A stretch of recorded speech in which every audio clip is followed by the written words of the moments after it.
This is Dateline News and Conversation. My guest tonight is the author of several books. My guest is Dan Kovalik, or Kovalik, I think. Is that right? Yep, that's right. Kovalik, yes. Okay. Well, first of all, you were recently in Russia and Crimea.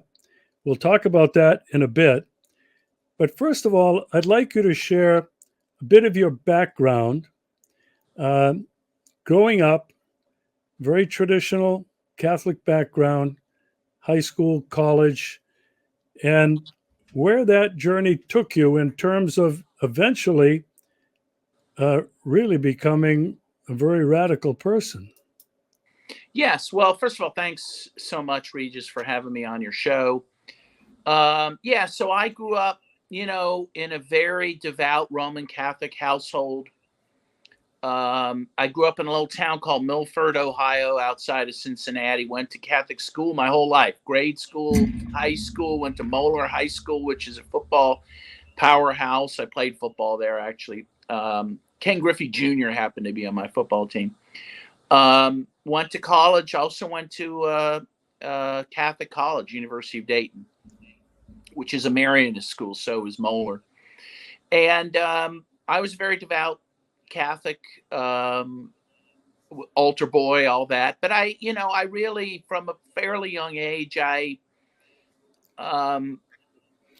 did get into the kind of radical gospel teachings. I didn't see them as radical per se, but I was very moved by this idea of, people taking care of the poor and, feeding the hungry, this sort of thing. I really was moved by the, some of the lives of the saints, particularly St. Francis, who lived, a life of poverty by choice, who was friends of animals. He gave up all his possessions as a young man after going to war, actually. Gave him back to his father, even the clothes on his own back. Saw a movie about that in junior high, actually. Brother, Sun, Sister, Moon. It's an Italian film, and it really moved me. And so that I think carried with me even to today. I do take very seriously the real positive aspects of the gospel, which really do call for us to defend the poor, to be peacemakers. That was my background, which kind of led me to where I am today. All right, I'm not going to let you get off that easy. You were a patriotic American. You believed in the whole bit about exceptionalism, spreading freedom and democracy around the world. When did that crack begin to open? Yeah, I think it's fair to say I was a zealot when I was a young person. I was zealously patriotic. I was zealously anti-communist, anti-China, anti-Soviet. Was obsessed with it, actually. I think I got that from my dad, who was a real hardcore, Cold Warrior, at least privately. Often talked about the fears of communism and this sort of thing. In fact, he had a book that I read as a kid, the FBI's 50 Things You Need to Know About Communism. You can imagine what that was like.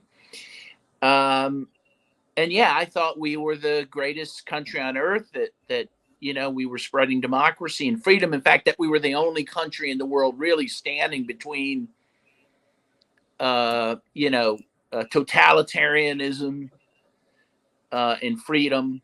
And I also had, the view that the U.S. was somehow protecting Christianity from the godless Reds, that was part of the struggle too.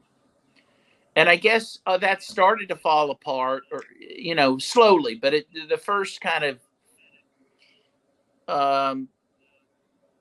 chink in the chain was when Oscar Romero was killed. I was very moved by that. I would have been 12 years old at the time. And so just so if people don't know, in March 24th, I think it was, of 1980, the Archbishop of San Salvador, Oscar Romero, was murdered while saying Mass. And even pretty quickly, even back then, the press was pretty clear that these were at least forces that were on the side of the United States, these were at least forces aligned with those that the U.S. was backing in El Salvador. And we know that that's all been confirmed to this day. That in fact the weapons that these folks used were gotten ultimately from the U.S. and these were U.S.-backed and trained forces that did this. And that really troubled me. I mean, I didn't immediately change my views of the world, but it began sort of the beginnings of a journey where I started to question, like, well, what is my government really about? And well, is it actually killing archbishops? I mean, that didn't seem correct to me. And then, of course, several months later, the 4 American churchwomen were raped and murdered in El Salvador by the same forces that killed Romero.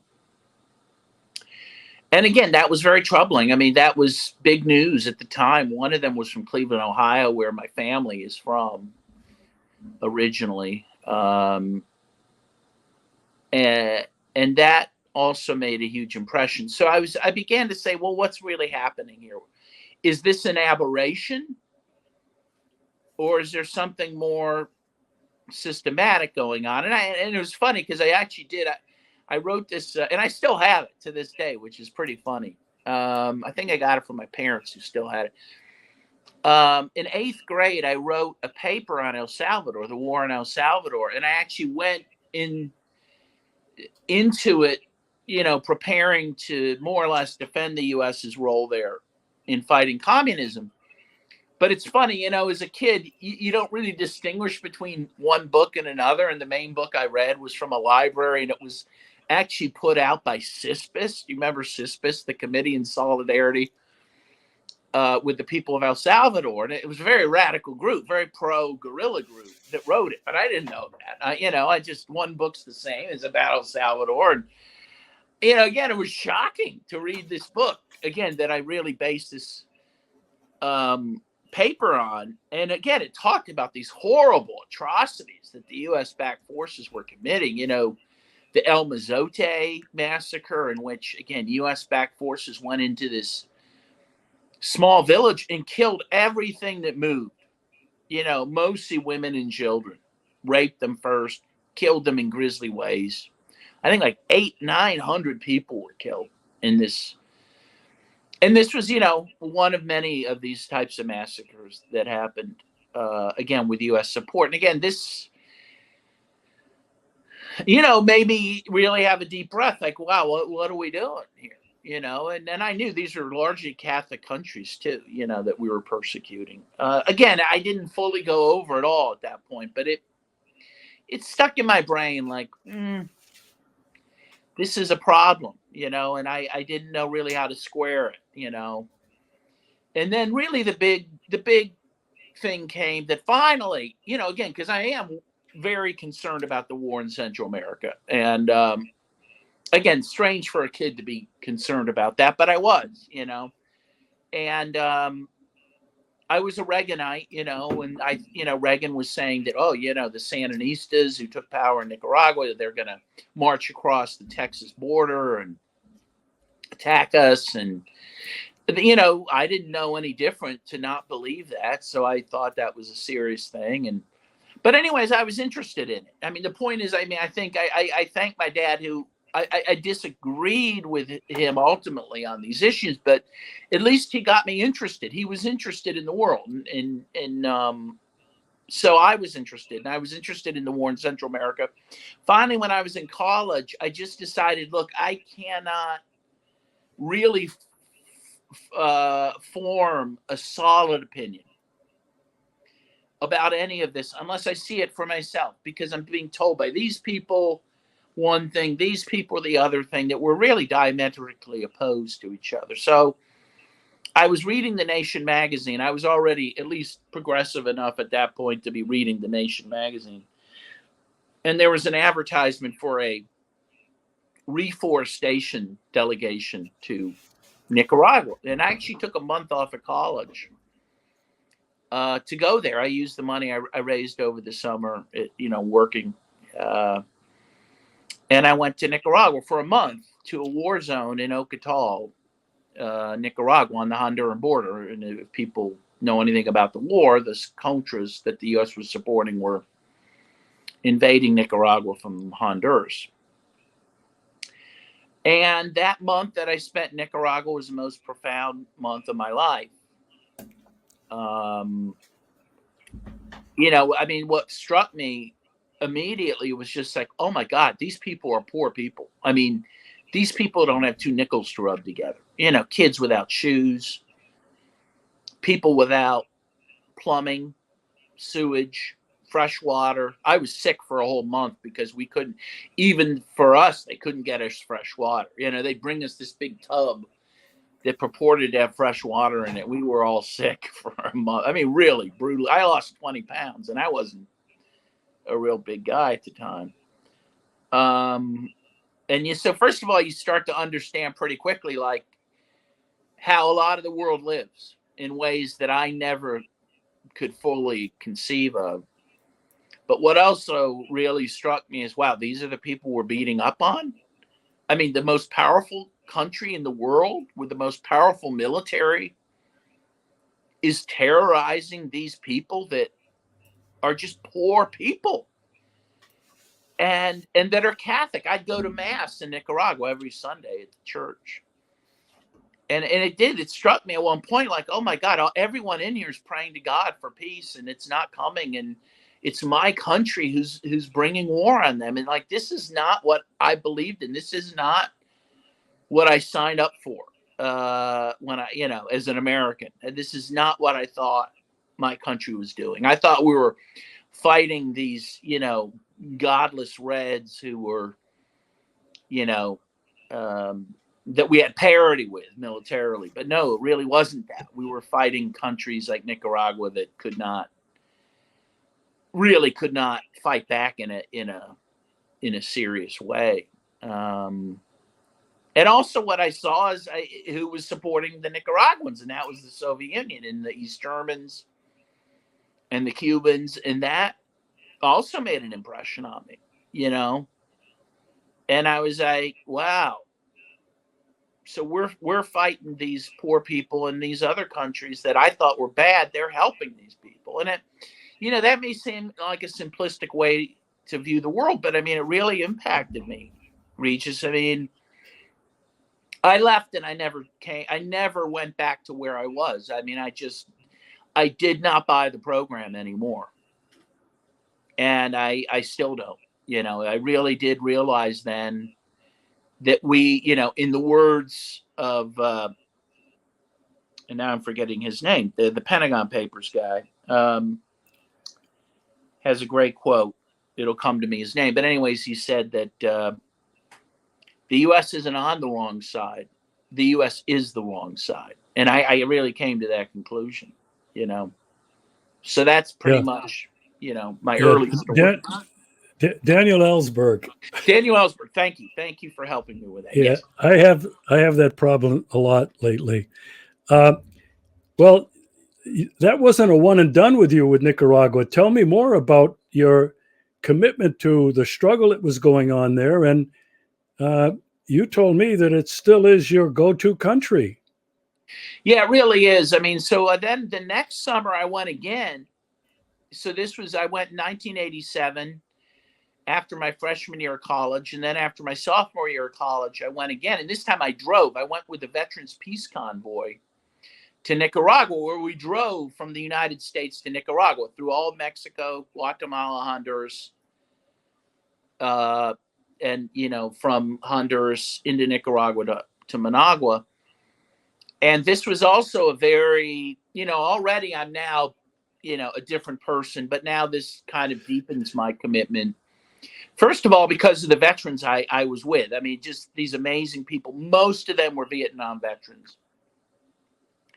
who are now peace activists. And I was very struck by that. And I love those guys. And I do to this day. I'm very close to some of them, even still. Jerry Condon, Bob Livesey, Raul Valdez, Brian Wilson, who wasn't with us because he was still recovering. He had just not even a year before lost his legs in that peace demonstration he did on the tracks.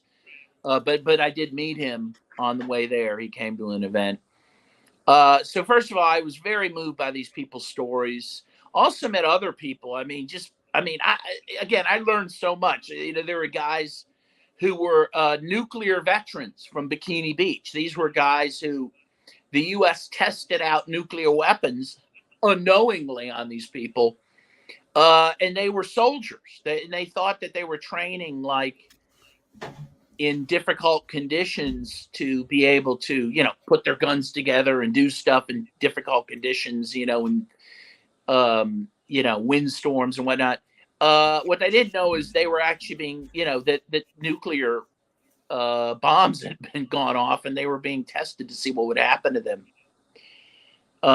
These were the veterans of Bikini Beach. So I met some of those guys. I met an ex-CIA guy who was on the trip. And he said his job had been, one of his jobs was to kill Fidel Castro. And he said how one of the things they did was try to have this woman seduce Fidel and then have her kill Fidel.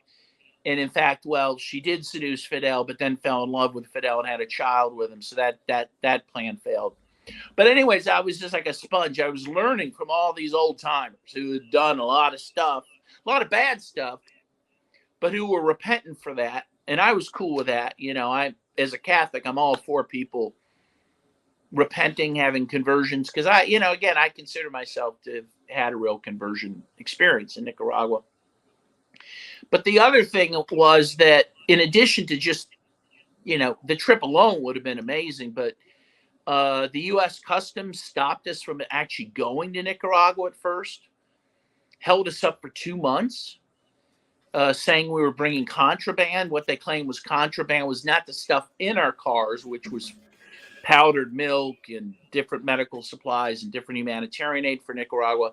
But they said the vehicles themselves, which we planned to leave there for different groups there. And they said, oh, that's contraband because those could, be troop carriers. They could carry Sandinista troops, So we were held at the border for 2 months in Laredo, Texas, lived in tents for 2 months. And again, all this was very, educational for me. And we sued Secretary of State George Shultz and won that case. You can find that case, the opinion. The judge found that, we had a right constitutional right, to travel where we wanted and to bring these supplies, and that, the U.S. government couldn't arbitrarily say that this was contraband and stop us from going. And so we did end up going. And again, that was amazing. The travel there, to go through all Mexico, in a vehicle. And again, Guatemala, Honduras, into Nicaragua. It was a profound experience. Again, so those two experiences really solidified my dedication in Nicaragua. And I've been there many times since. I just wrote a book about it called Nicaragua, A History of U.S. Intervention and Resistance. And yeah, I'm very dedicated to Nicaragua. I mean, there were a lot of people at that time in the 80s, Americans, Europeans, others, who went to Nicaragua at this time who were very profoundly impacted by that struggle. I was one of those people. And, really, I feel an obligation to them. I mean, when their experiences impact you in the way they did me, that literally it was like, St. Paul on the road to Damascus type of thing. You're going to be very grateful to those people. And I am, because they taught me something, very profound. So I feel, and the one thing they would always tell you, you'd say, well, what can I do for you? What, I want to do something for you because this is terrible what my country's doing. And everyone would tell you the same thing. Go home and tell the truth. Tell people what's happening. That's what you have to do. And I guess that's what made me a writer. It is what made me a writer. I mean, that admonition I took to heart. It's like, that's what you want me to do? Okay, that's what I'm going to do. And I've done it my whole life, and I've done it not just in Nicaragua, but Venezuela, Cuba, Iran, now Russia. And it's all part of the same struggle that really began in Nicaragua. And again, really because of what I was told then, like what I was told to do at age 19, I've continued to do. I mean, I'm still that guy, that 19-year-old guy. So. Okay, so let's pick up the story. You returned to college, you graduated, then what? Yeah, well, I worked for 26 years as in-house counsel for the United Steelworkers Union here in Pittsburgh. That's what brought me to Pittsburgh. Well, we went to law school. Where did you go to law school? Yeah, I went to New York, to Columbia Law School in New York City, which, for me was a big deal.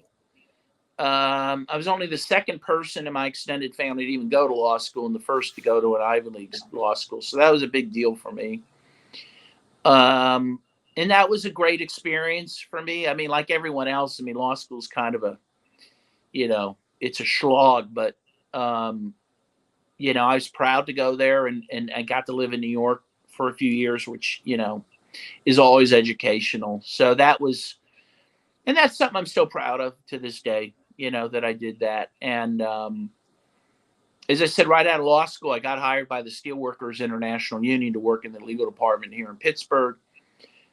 Which is a real elite legal department. One of our heads of the department was Arthur Goldberg, who became a Supreme Court justice and also ambassador to the United Nations. So we had a very interesting legal department. But as part of that work, I also did human rights work. I advocated to the union to get involved in Colombia, South America, because at that time, and well, it's still true, but even then it was much worse. Colombia was the most dangerous country in the world for trade unionists. At that time, about 200 to 300 trade union leaders were being killed a year. And again, this by U.S.-backed forces there.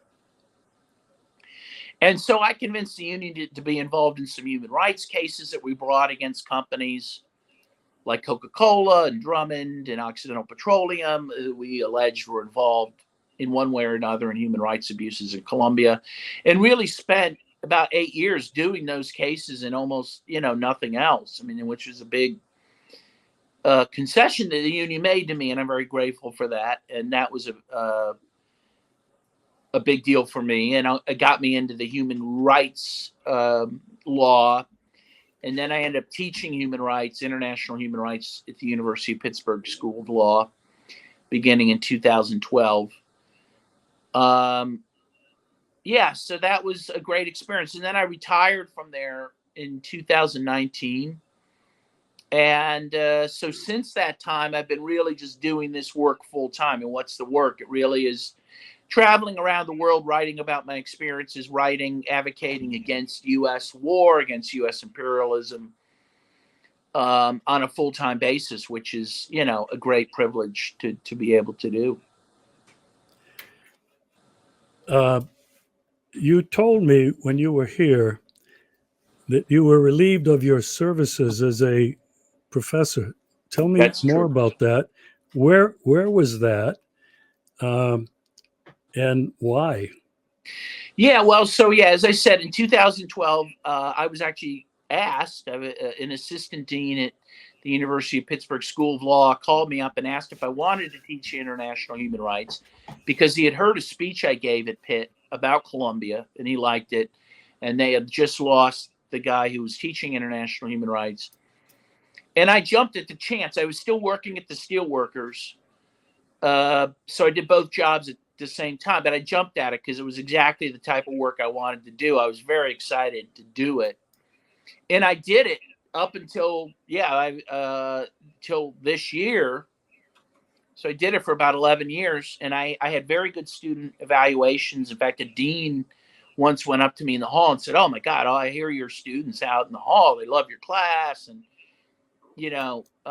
but then in March of this year, a new assistant dean set up a meeting with me, and he said that they were giving my job to a full-timer, giving my class to a full-time professor, which I was not. I was an adjunct professor, and that was it. And I didn't have any other classes, so basically they got rid of me. And they really didn't give a reason. They said, they're going to give some of these classes, adjunct classes, to full-timers, and that was it. I suspect very strongly that it's because of my outspoken views, including in the newspaper here in town, on the war in Ukraine, which, and I question the narrative, the Western narrative on Ukraine. And the university is openly, the law school's openly against Russia. They announced early in 2022 that they were going to help in prosecuting war crimes against Russia. They were very, very open to, whose side they were on in that. And they weren't going to, and hadn't up to that time announced they were going to help with war crimes against Ukraine for what they've done in the Donbass, for example, since 2014, right? So they didn't really like, I assume, that I was going around speaking and writing as Dan Kovalik, adjunct professor of law at the University of Pittsburgh School of Law, on these topics in a way that ran counter to the Western narrative. I can't prove that. Again, but after 12 years or 11, whatever it was, 11 years and a very good record, to lose a job just kind of suddenly and for really no reason, one has to question why that is. And that's where I'm at.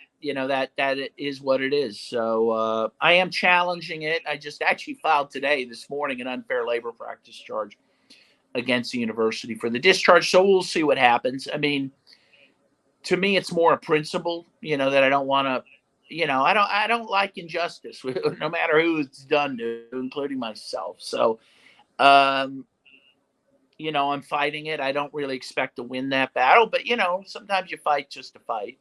You fight the good fight. So, all right, let's shift gears a little bit. You mentioned that you came back from Nicaragua, and they told you that you got to tell the world about what's going on here, and you committed yourself then to becoming a writer. You've written several books. They're all available on Amazon. I'll put them in the description to the show. But the one that I think is not only relevant, but extremely timely today is the book you wrote, The Plot to Scapegoat Russia. Where did that come from? I wrote that in 2017, and it was inspired by the Russiagate scandal, which I and a few others at the time claimed was completely a scam, and that's now been verified, right, by the Durham report out of the U.S. Justice Department, that it was completely a fraudulent claim. But at that time, it was really hot, and it was very much accepted by most people because the U.S. media really globbed onto it and was very wedded to the Russiagate narrative. But before that book, I had written an article for Huffington Post called Listen, Liberal, Russia is Not Our Enemy. And that was also in response to the Russiagate claims. And I was saying, look, we need to step back from this, that Russia is not our enemy. We do not want to,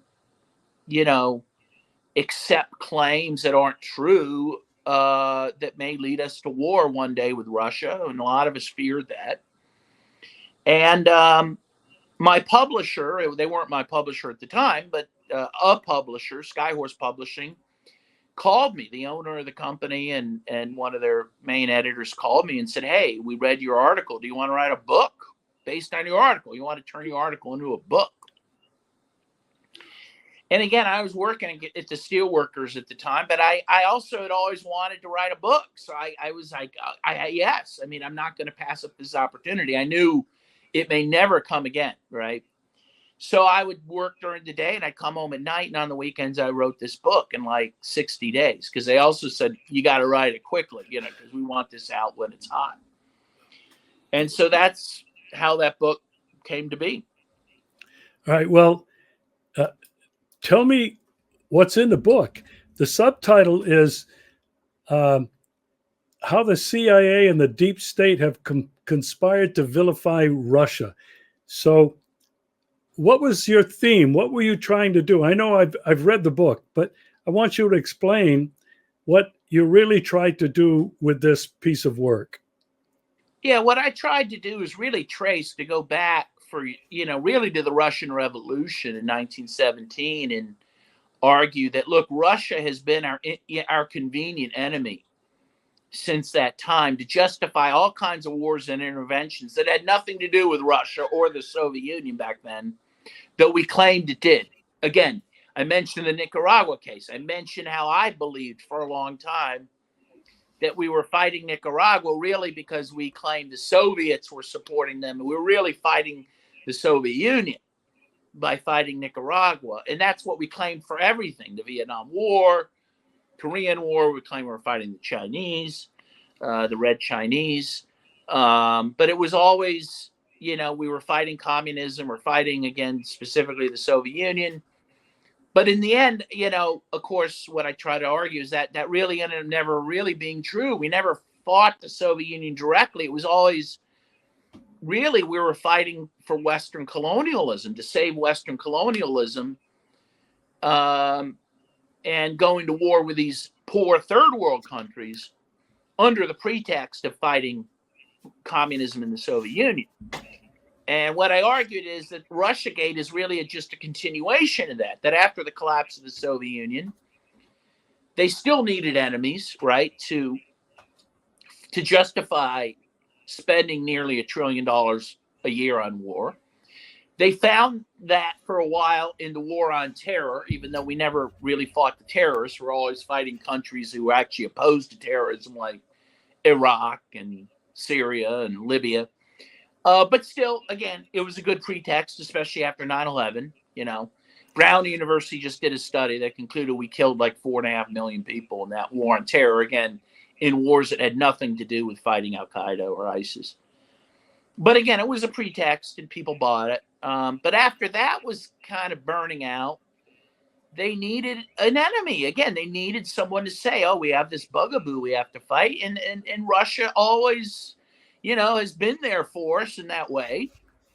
And so they came up with this Russiagate claim to justify ramping up against Russia again, even though it wasn't communist, it wasn't the Soviet Union anymore. But now we could continue to claim we were fighting in different places and getting ready to fight Russia because they were the enemy again. And, what I said is, if you look at this history, it's always been really a lie. The Soviet Union always wanted détente with the United States. It was the U.S. that really struck the first blows against the Soviet Union, one through the bombings of Hiroshima and Nagasaki, which were not needed to end the war against Japan, but many historians believe, were the first kind of warning shots against the Soviet Union in the Cold War, which, think about that for 1 second. We incinerated hundreds of thousands of people in civilian cities in Japan to basically tell the Soviet Union, hey, we got nuclear weapons and we may use them on you. That's a pretty cynical act and horrible, terrible act. Then, of course, the U.S., engaged in the war in Korea, again, without any provocation from the Soviet Union or from China. China didn't get involved till sometime after the U.S. had already invaded Korea. So, I try to argue all these things, that the U.S. has been the aggressor. And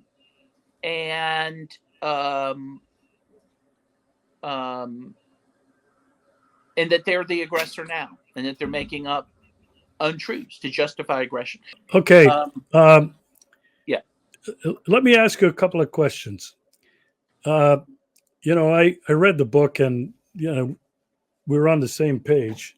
obviously immediately, and I was really looking forward to meeting you when you came here to Russia and Crimea. There's something else that it all the wars against Russia have really been about stealing Russia's resources, their vast resources, all that land. And the United States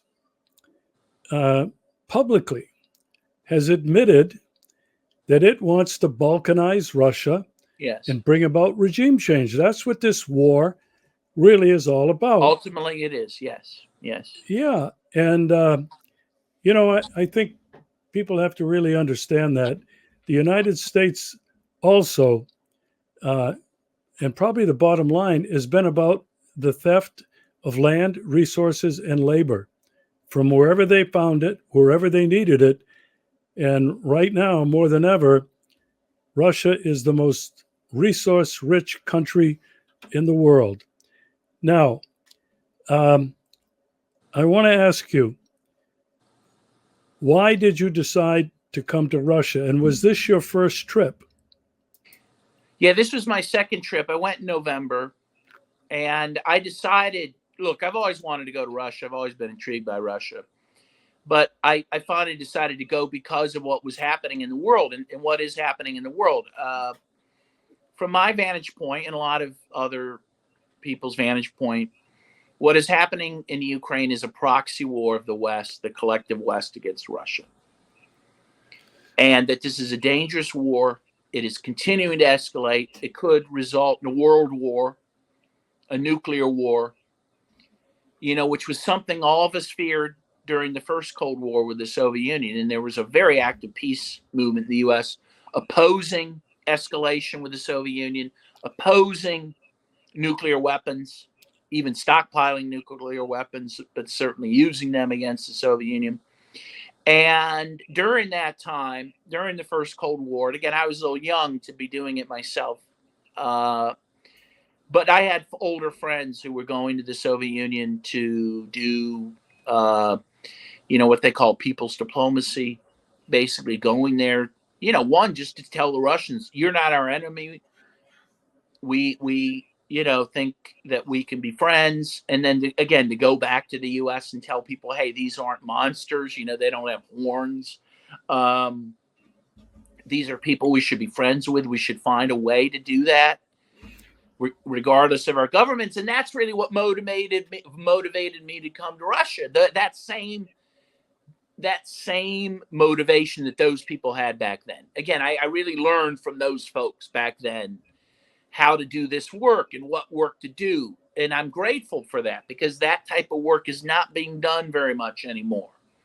That was a different generation that did that. That was the Vietnam generation. And I got to learn from those people, and I feel like I'm carrying that torch.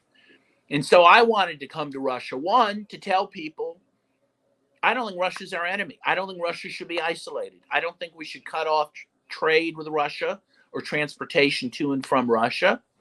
Russia's our friends, and I wanted to humanize Russians on social media and things I write, just talking about how hospitable the Russian people are, how they don't hate Americans, how when you go to Russia, in fact, a lot of the menus are in English. I went to an opera in St. Petersburg, and they actually had English subtitles when it scrolled over the stage. They're not anti-West. That as Rick Sterling and I came this last time together, and as we agreed, the hatred is one way. We may hate them; they don't hate us. And Americans have to know that. And so I wanted to go to be able to tell those types of stories. And again, to do in my own modest way. I mean, obviously, there's only so much you can do, but in my own modest way, to say no to war with Russia. I'm not going to stand for this. I'm not with you on this. Everyone who's waving the Ukrainian flag, you're standing with Ukraine. You don't know what you're standing for or against. I'm sorry. You don't know what's happening in Donbass, which I visited in November. You don't know what's happening in Crimea, which I visited this time and wanted to visit, because now Crimea is in the crosshairs. In fact, it's the last day or so. One of the State Department spokespeople said, the U.S. is okay if the Ukrainians use our F-16s to attack Crimea. Jake Sullivan said that. This is insane. This is insane. The Crimeans, as I really learned, don't want anything to do with Ukraine, and they want less to do with it the more they're attacked by Ukraine. I mean, shockingly. You know what I mean? Like, Ukraine's not trying to win hearts and minds in Crimea, right? As you and others told me when I was there, the first thing Ukraine did after the Crimeans voted to leave Ukraine and go to Russia was to cut water off from Ukraine, to cut electricity off. The people didn't have electricity for 8 months. And then, more recently to periodically shell Crimea. This is not, they're not interested in winning these people over. I mean, why would you want to go back to that if you ever did, right? This is craziness. And I think, my goal is to tell Americans, this is nuts. Our government is acting in ways that are insane and dangerous, and we need it to stop. So tell me what you did and what you learned when you were in Moscow. Because you were in Moscow for a few days, correct? Yeah, I was there for several days this time, and I was there for quite a while last time, at least maybe a couple weeks in November. I mean, I met with a lot of people. I befriended people. I mean, I really went out of my way just to meet Russians on the street. One family kind of adopted me. I went to their house for dinner this time. Just trying to, again, just make friends and offer the olive branch, but also to learn from them, learn what their concerns are, what they think about the war and that sort of thing. And I was really, that was the main thing I did in Moscow, was to learn about Russia and to learn about the Russian people from the Russian people. And, what I was also just touched by is the hospitality of people. Again, the complete strangers would invite me to their house for dinner. On the trains, people are happy to give you food and drink. And, again, I never felt hatred from people. When people realized I was an American, they get excited and they wanted to talk to me if they could. And they wanted to show me around and show me their country that they're proud of. And that's really all I wanted to do, is for people to really befriend people and learn about this place, which has an amazing history, a long history, 1,000-year history. And I learned a lot. So it's really as simple as that. And I feel like I've gotten a good taste of Moscow by being there just for a couple of weeks, and again, being open to things, being open to people, wanting to meet people and befriend people. Yeah, you mentioned your modest contribution. Actually, your contribution is really quite extraordinary. A published author, several books, sharing your experiences about what you've learned around the world and your background and how you arrived at that. Each of us has got to do our own little part. Yeah, I've spent, the last 9 years almost trying to share with whoever would watch my films the truth about American foreign policy, American adventures around the world. And then eventually, it was the reason that I had to come to Russia in 2016 and Odessa in Ukraine. I had to find out for myself, and through my films and my videos, I've tried to show who these people are, what they're about, what their hopes and their dreams and their desires are.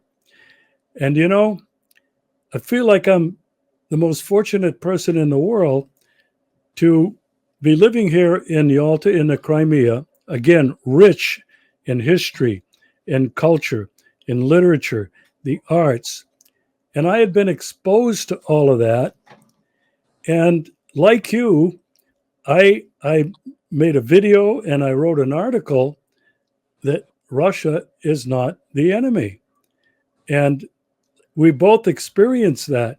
When you meet these Russians, they bear no hostility towards any Yeah. of us individuals who come here as friends, as peacemakers, as wanting to learn. And they are the warmest people Yes. that one could possibly want to meet. Um, anyway, you came to Crimea. Um, a lot of people come down here. They want a vacation because it's God's It paradise. We're is. right on It's a paradise. Absolutely, it's a the. paradise. So, what did you hope to learn and find out when you came down to Crimea? And that we helped you out. We took you to Yes. different places. You met different people with Tatiana. So, before you came, what were you hoping to learn? I really just again wanted to hear from people there. What's your view of what's happening in Ukraine? What's your view about wanting to go back to Russia? Do people there really want to be part of Russia? Or was this really Russia annexing them? I really just wanted to learn, like, what is the real situation in Crimea, and what are the people's real feelings about what's happening, and what are the conditions in Crimea? Zelensky just recently said that, Crimea is a disaster now after Russia took over, that they've let it go to hell in a handbasket. And when he retakes Crimea, he's going to build it up again. And, so part of it was just saying, well, how do people live there? And is this a place under occupation by the Russians? And of course, when you go there, first of all, you don't really you see some Russian military vehicles, but I didn't see any Russian troops on the street. I didn't see a lot of police at all, except, some traffic cops and that sort of thing. But there's no feeling of occupation or that sort of thing. No more police than we have on our streets. And they're Crimean police, by the way. So one, it did not feel like a place under occupation. It seemed like a very prosperous place. The cities were teeming with people going to restaurants and cafes and working. And I mean, the streets were more vibrant than my streets in Pittsburgh, which are kind of a ghost town here downtown. I mean, it's really kind of a disaster here, and it's nothing like that there. And again, people seem happy. I mean, they seem either enthusiastic about being part of Russia, or at least it doesn't impact them one way or another. They're just, no one's bothering them. It seems like a very nice place to be and to live.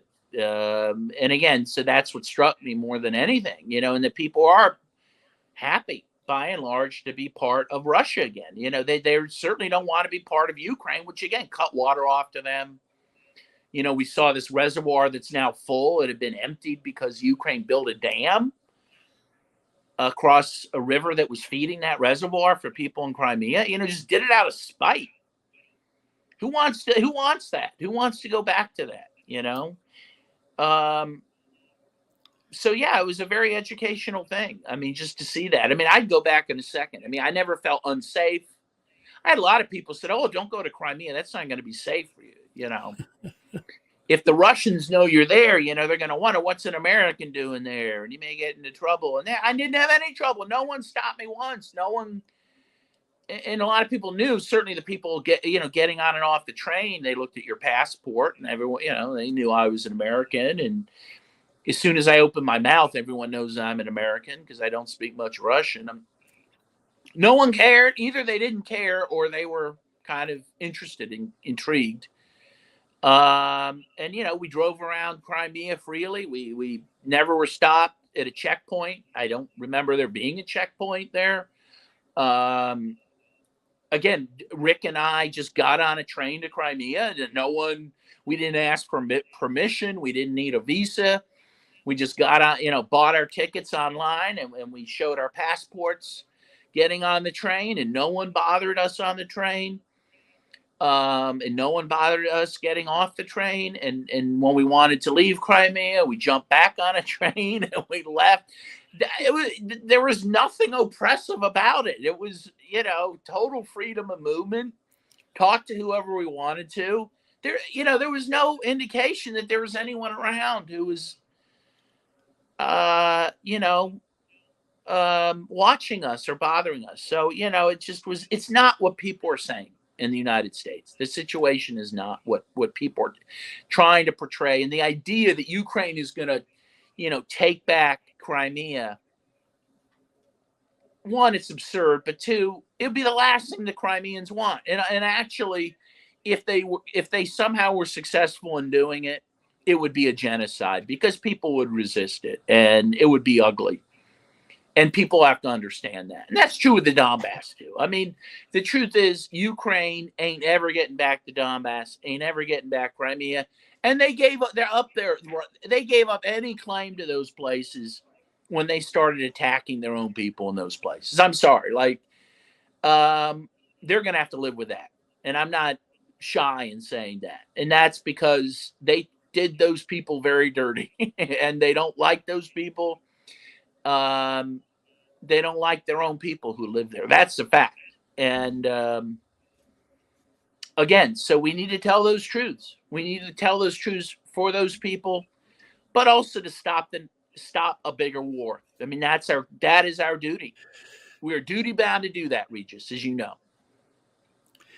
Yeah, I'm very, very concerned, and I have been for a number of years. But the way the United States keeps escalating this conflict, 2 weeks ago, 2 or 3 weeks ago, it was UK sending depleted uranium. And then it was sending these long-range missiles. These are all red lines for Russia. And Russia. F-16 fighters they're going to send. Yeah. Correct. And, Biden and Blinken and Sullivan and Lloyd Austin and the rest of that crowd, they just don't know when to stop. And I don't believe they're going to stop. And where Russia is using all of its military might, except for nuclear, to destroy these weapons almost as soon as they come in, but certainly as soon as they're on the battlefield. And what a lot of people don't realize is since October, when there was that blowing up that one lane of the bridge at Kerch, right, Russia has continuously bombed 24/7, shelled every single oblast, including Kiev and Odessa, with missiles, precision missile attacks on infrastructure, ammunition depots, transportation hubs, and it's increased significantly just in the last couple of weeks. And now that this fight for Artyomovsk, or Bakhmut, as the Ukrainians call it, is over, and the Wagner Group and the Russian troops have completely liberated that city, I'm really wondering what the consequences of that will mean in terms of this conflict, whether it's going to be intensified, whether it's going to be prolonged, or come to an abrupt end.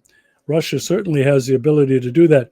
Getting back to what you said about Zelensky wants to rebuild Crimea. I don't know if he's ever been here. He has an apartment here in Levadia, next to the Levadia Palace that the state nationalized. But when I first came here in 2016, it was a dump. It was a literal dump.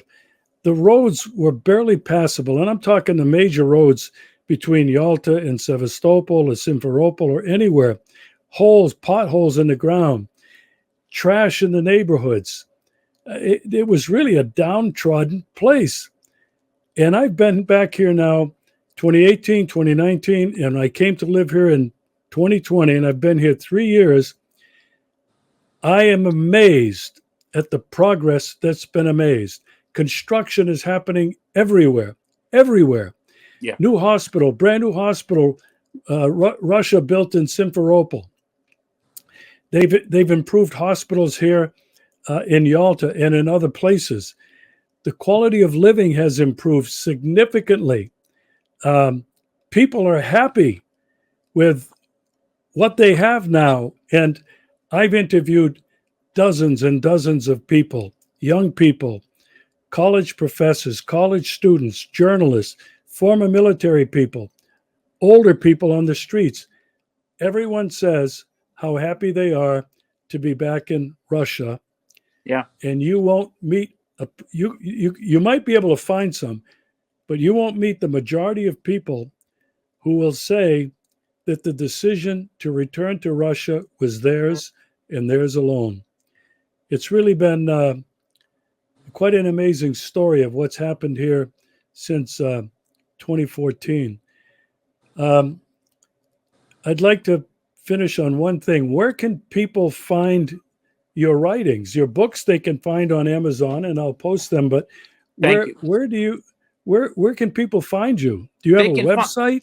Well, they can find me on Twitter at Daniel M. Kovalik, and I posted a lot of photos and a lot of things from Crimea and Russia. I think it's a great place to find me and my work. And anytime I write something, or this interview will be up there when this goes, So that's the best place to find me is on Twitter at Daniel M. Kovalik. Okay, very good. And I'll make sure that I put that in the description, and I'll run it right along the video of this particular interview. Dan, I can't thank you enough. I hope you come back again in the future, because there's a lot more that we have to talk about. Your books, the topics, one of them I have to get, The Plot to Control the World. Yes, yeah, that's a good one too. Yeah, and I'll bring that for you next time, I promise. So, well, I'll get it on Twitter, so don't bother. Okay. Not Twitter, I'll get it on Kindle. That's the only way you can get books here. Right. So anyway, there's a lot to talk about, and this plot to control the world probably I'd like to be our next topic of conversation, because I believe that what is happening in Ukraine is being carried out on a geopolitical level. On a global scale, yeah. A global scale. It's an epic battle to control the future order of the world. I can only guess that that's what your book must be about. It is indeed. Well, thank you, Dan. We'll look forward to seeing you again real soon.